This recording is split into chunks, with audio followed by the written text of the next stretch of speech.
This is a piece by a guy named Larry Taunton. Larry who? Never heard of her.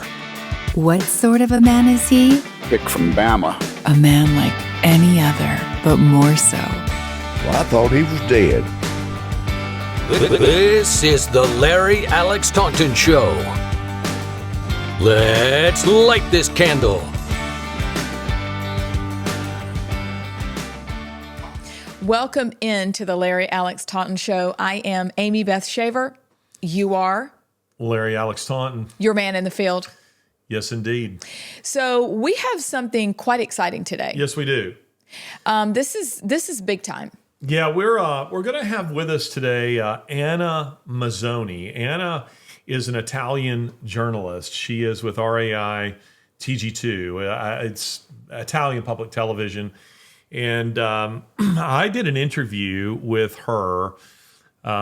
She was, came to Birmingham, and I did an interview with her just before the 2020 presidential election. They were doing a sweep through red states to get that perspective, which of course American journalists don't do, but they were doing. And I really enjoyed talking with Anna, talking with her crew.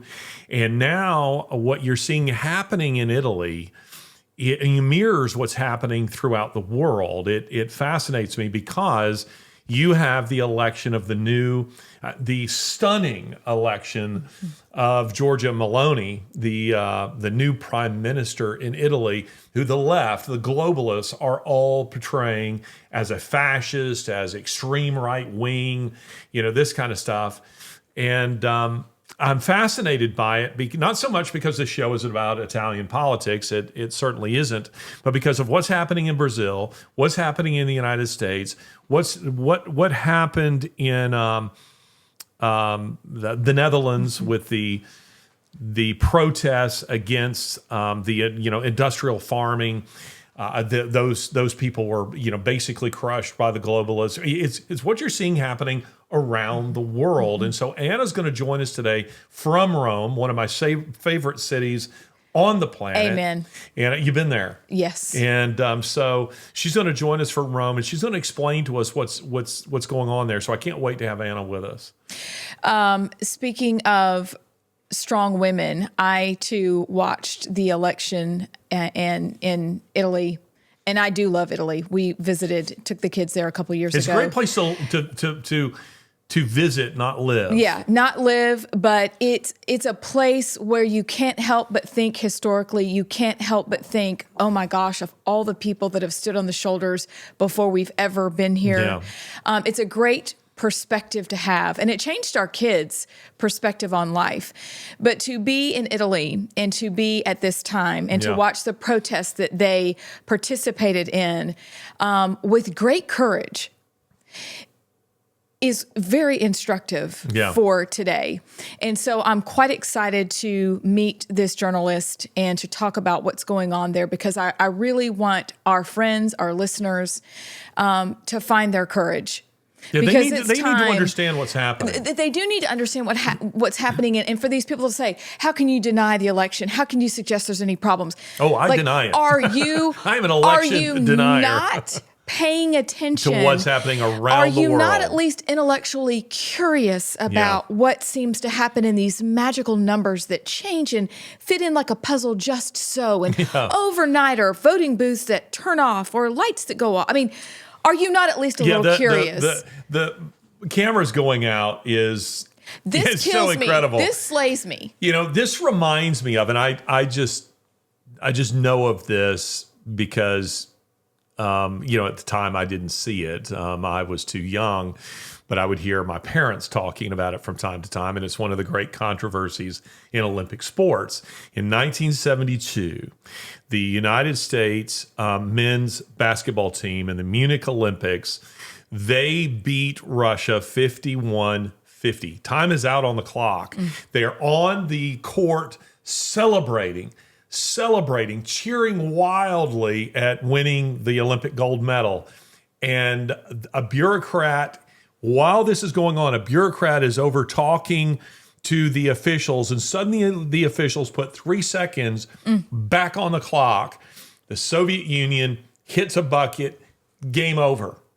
The Soviets win Olympic gold. And if you look this up, there have been documentaries about this, about the violation of rules, about everything that happened. But I mention it because this is the way Democrats are doing elections. We just keep, imagine if you're an Auburn fan out there, what if after kick 6, the officials came out and said, we're going to put a few more minutes back on the clock. And after Alabama scores, they go, game over. Yeah. Game over. Or what if after Van Tiffin's kick, if you're an Alabama fan, the officials say we're putting more time on the clock for Auburn, or you name your game. This is what's going on. And see, to use another sporting analogy, the 1994, I think it is, U.S. figure skating championships. You have Nancy Kerrigan, who practiced so hard to perfect her routine. And Tanya Harding didn't bother with that. She just got her boyfriend to kneecap A great Nancy idea. Kerrigan. And guess who won? I don't know. Who would you think? It was Tanya Harding. She was declared the champion. Now, of course, she was later stripped of it, but this is what's going on. And again, if you're somebody out there who doesn't think this is real, and it's happening globally, by the way, look at what is taking place in Brazil. It is astonishing what's happening in Brazil. We're talking about millions of protesters over what is almost certainly election theft. And evidence of this was posted online yesterday, and the government ordered it taken down, just removed, from the web. But this is taking place globally. And if you think people who sexualize children, who perform irreversible sex change surgeries on children, who are prepared to burn your cities, who are prepared to destroy the country economically, who will lock your grandma up and make her die alone. If you think people like that are not above election rigging, you are clueless about what's going on in this country. And again, I've spent so much time in the third world. Third world people are watching this slack-jawed because they've seen these tactics again and again and again. Right. And they're mystified why Americans don't seem to be getting it. And again, this goes back to our previous show. It's because of naivete. It is. Americans are extremely naive about these kind of tactics because typically they haven't been used to dealing with them. And now that it's happening, but again, it's just astonishing that after what happened in 2020, that it would happen again in 2022, and it's going to happen again in 2024 because the system as it currently stands, I don't care if it's DeSantis, I don't care if it's Trump, I don't care if it's Reagan or Lincoln on the ballot, they cannot and will not win the way the system is currently set up. And anyway, so we're going to talk to Anna Mazzone a little bit about some of this stuff as it's taking place in Italy, because Giorgia Meloni, she's a dynamo. She's the Carrie Lake of Italy. She's a remarkable individual, in my opinion. And listen, if you read her Wikipedia page, it looks like a warrant for an arrest. It's just all these horrible things. She's an extreme right winger. She loves Mussolini. All this kind of stuff. Sure she does. And let's just be clear what it is that she's against. She says, I'm a woman. Marriage is between a man and a woman. I'm opposed to homosexuality, the LGBTQ movement, and I love Italy. You're a fascist. That's just immediately what they say about it. And then on top of that, like Carrie Lake, she just happens to be a beautiful woman. So the result is they hate her. And we've never had a show clock before, and all of a sudden we got a show clock. This is telling us we got 45 seconds. I mean, here. this is very fancy. Well, and it's not not only do we have a fancy show because, clock. Well, in fact, it's the opposite of fancy looking at that show clock. Well, but here's the other beautiful thing about it, though, is that producer Matt is holding it for us because he knows we would completely ignore him if he's in the back going, stop. We should employ a guy who all he does is just hold the show clock. Okay. I think we should hey, if you want a volunteer intern position, hold the show clock. Well, now he's walking off and we can't see it. We don't have eyes to see. We're old. We can't see that okay, way over all there. right, all right, look, we've got 12 seconds. So do not go anywhere. Stick with us and you will hear from a fantastic journalist. Right. So we'll be right back. And burn the podcast world to the ground. This is the Larry Alex Taunton Show. Larry is my favorite player. Welcome back. We are joined by Italian journalist Anna Mazzone, who is in our favorite city, Rome. Yes. An unbelievable place. But I'm so excited that she's here to give her insights about what's happening in Europe, what's happening in Italy. Anna, thank you so much for being on the show today. Thank you to you, Amie Beth. I'm so excited to be with you and to discuss with you about these issues, about politics, Italian politics, European politics, American politics. Everything is connected, I think. We are reporting to you from a city that was founded in 1871 AD. Can Rome compete with that? I don't know. We should ask. The Eternal City, Eternal City, said to have been founded in 753 BC. That's according to the legend, the Romulus and Remus legend. Yes. So just a little bit before Birmingham, Alabama. Bit, just a little bit before Birmingham, Alabama was founded. But Anna, yes, she joins us from Rome. And listen. Our fascination in conversing with you today, Anna, deals with the fact that Giorgia Meloni, who has been elected in a stunning upset as prime minister in Italy, she represents a populist movement. She's anti-globalist. I'm fascinated by the fact that in our media, she is portrayed as a fascist. To read her Wikipedia page, I feel like I am reading, one of these gossip columns. It's just full of everything that is insulting. The New York Times referred to her as a fascist 28 times in a single article. So we want the perspective from Italy. What do the Italian people think of their new prime minister? Thank you for this question, Larry. And I think that New York Times brought many likeness to Giorgia Meloni because, as you said, they refer to the prime minister as fascist for 28 times, and she gained 28% of consensus at the elections.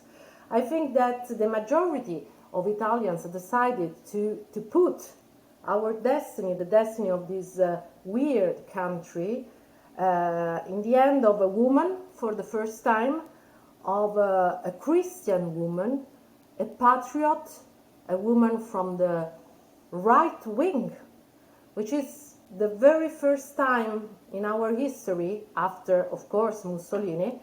And Giorgia Meloni, she was born in 1977. She's younger than me. She's 45, so she's very young for being a prime minister in Italy. And so she didn't have any contact with fascism and stuff like that. She simply comes from, culturally speaking, from the right wing of our country.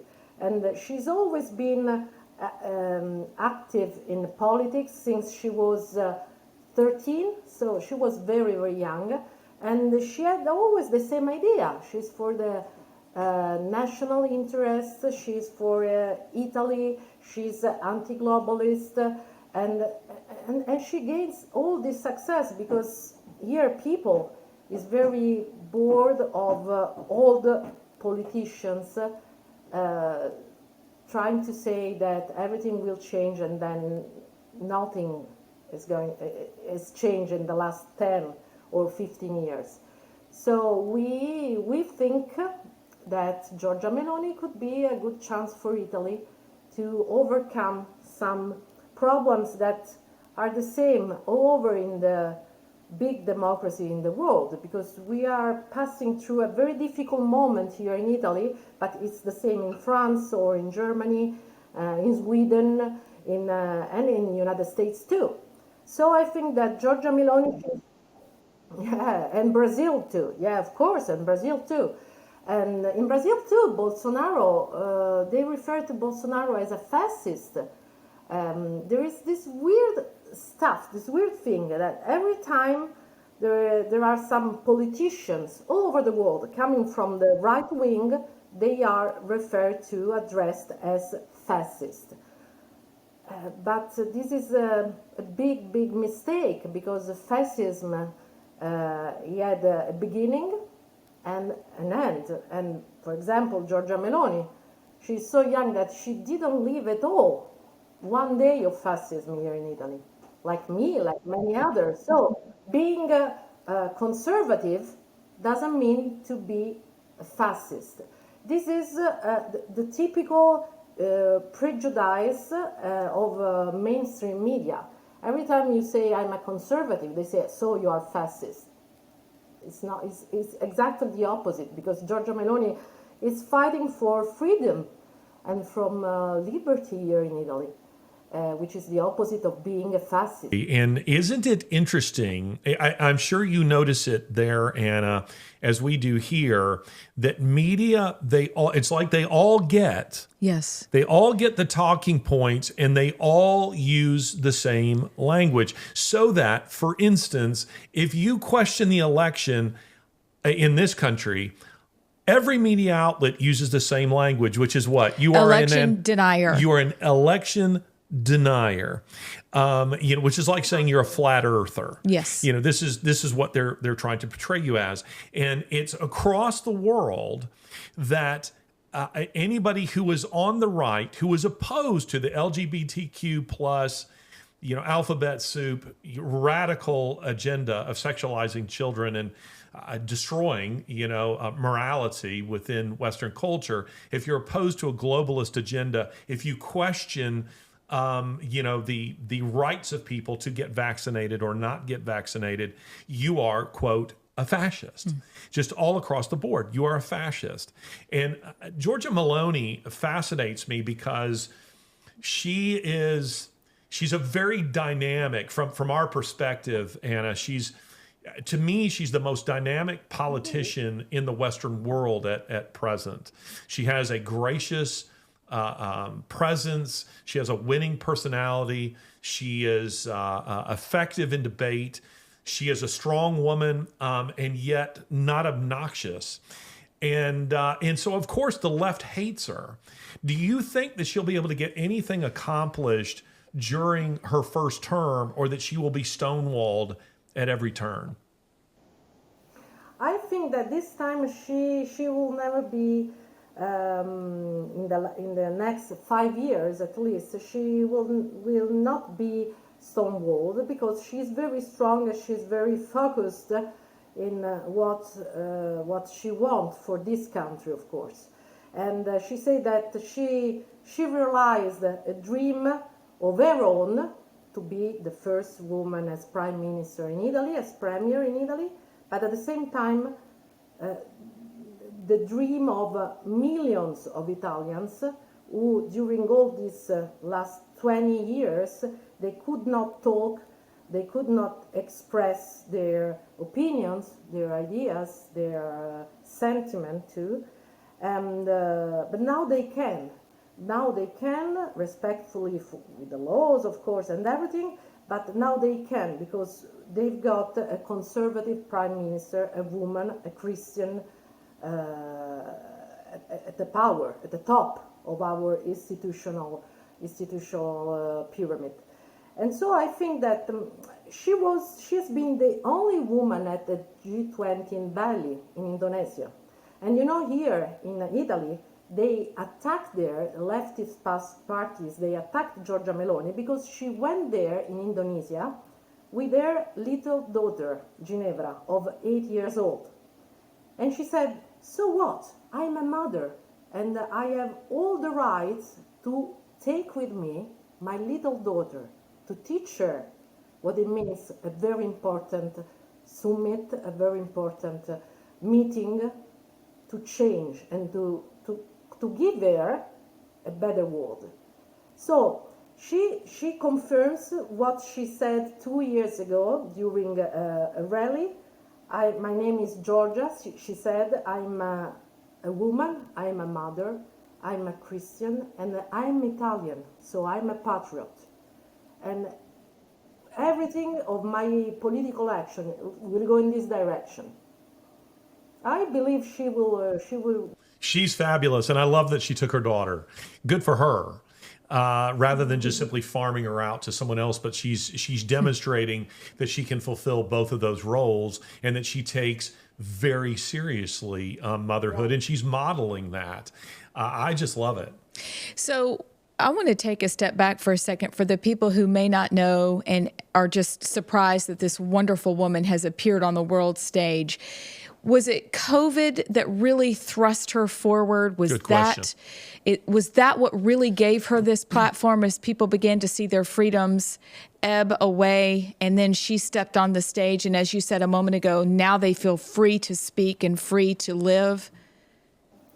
Yes, about COVID, during her first speech at the Congress, the Italian Parliament, she said that she wants to make very clear the responsibilities of all other politicians during the 2 years of pandemic here in Italy.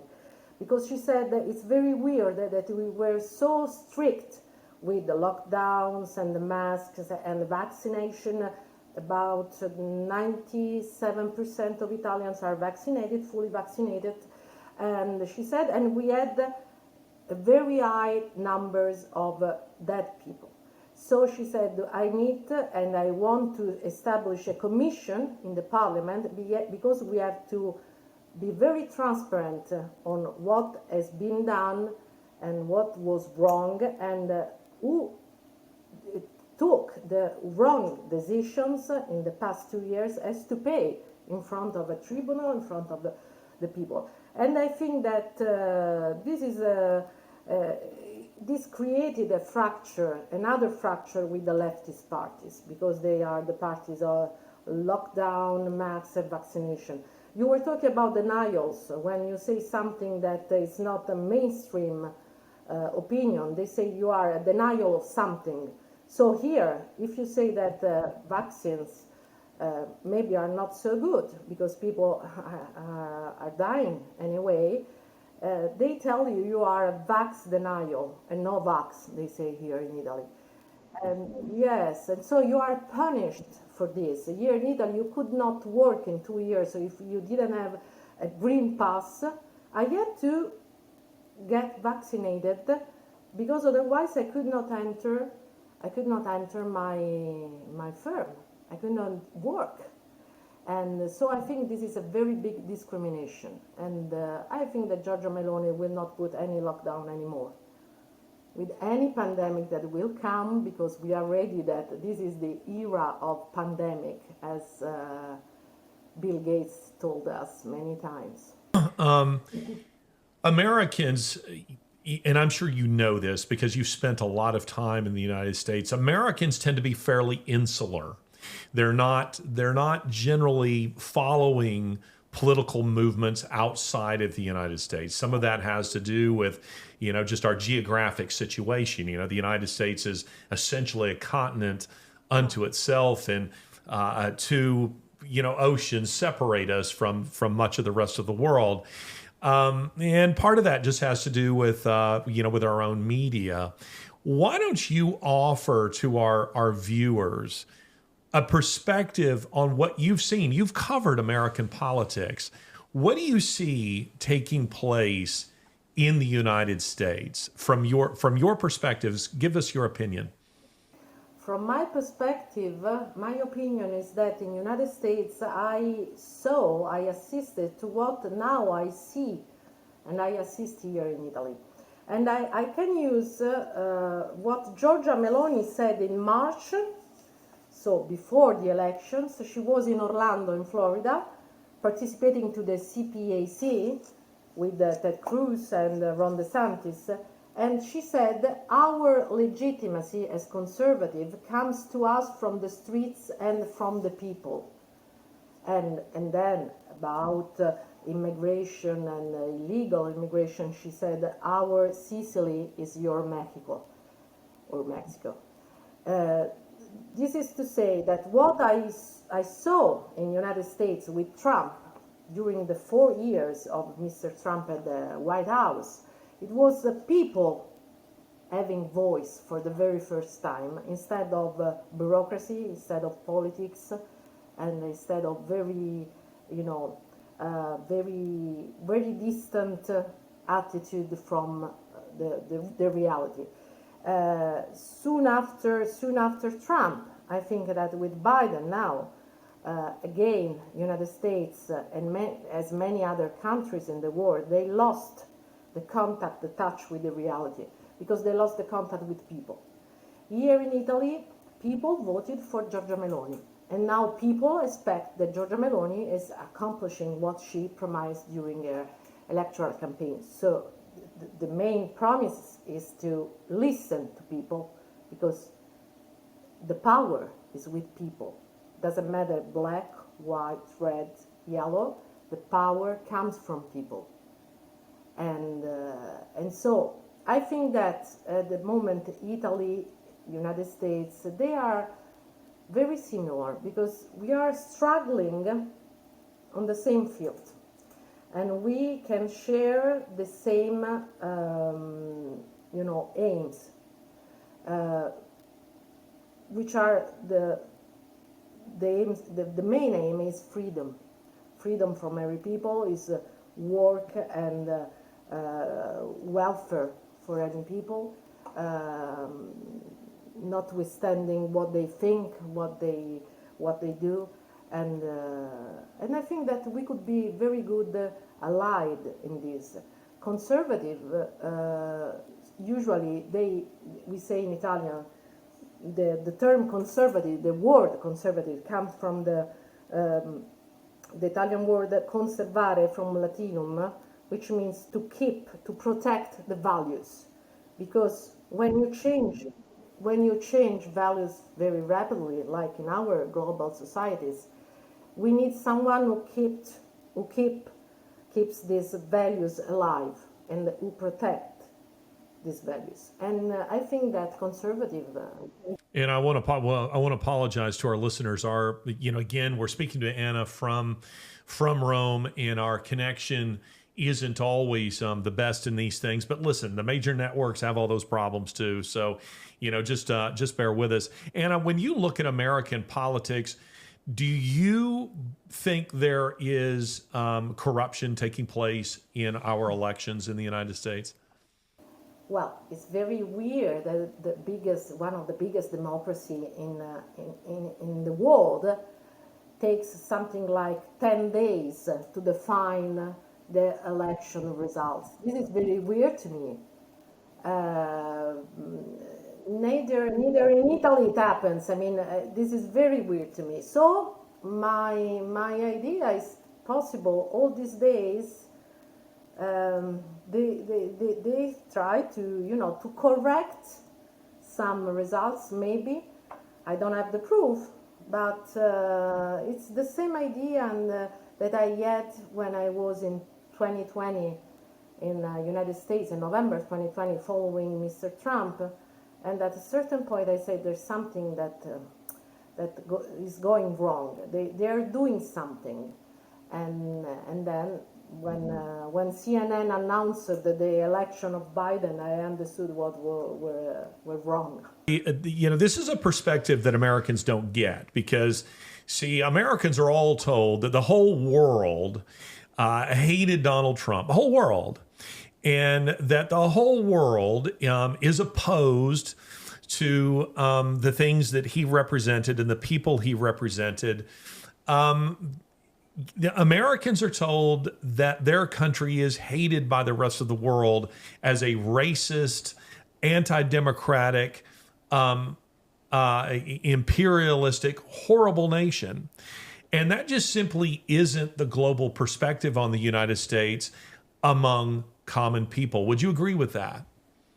Yeah, I agree with this, and I think that Democrats in the United States, they want to give another image of the United States from the real United States. When I came to the United States in 2020 and I met people voting for Trump, the Trumpers or Trumpians as we call them here, I met I must say very nice people, not Christians like you, like me, for example, but not extremists of the religions. And so I thought that United States, they are not racist at all. I don't believe in the white supremacy, of course. I think that there are racists like all over in the world, and there are different point of view, but I think that the more racists are the ones who are governing the United States at this moment. Because they ban every opposition, they ban every different thought, and so this is not good for me. This is the true fascism. So when they say, for example, I'm pro-choice, I must say I'm pro-choice, but I'm pro-choice in Italy, not in the United States, because when I read and I listen that in the United States you can have an abortion till 6 months or 7 months. That's not abortion, that's homicide. And everywhere is homicide. It doesn't depend on the religion. But here in Italy, the decision about abortion law has been presented about they want to go back to the Middle Age, and so they want the women to have kids and kids and kids with no right at all. I think it's not the correct way to inform people about. Anna, we thank you so much for joining us on the show today. Your insights are fabulous. We got to do it again. We have to get you on again. Except next time, I want you to be, seated in some little, sidewalk cafe with gelato. With gelato. Of course. Yes. We need to get, maybe you reporting to us from the Spanish Steps. Maybe from the Colosseum. I think that would be fabulous. Do you think you'd be willing to do that? Yeah. Thank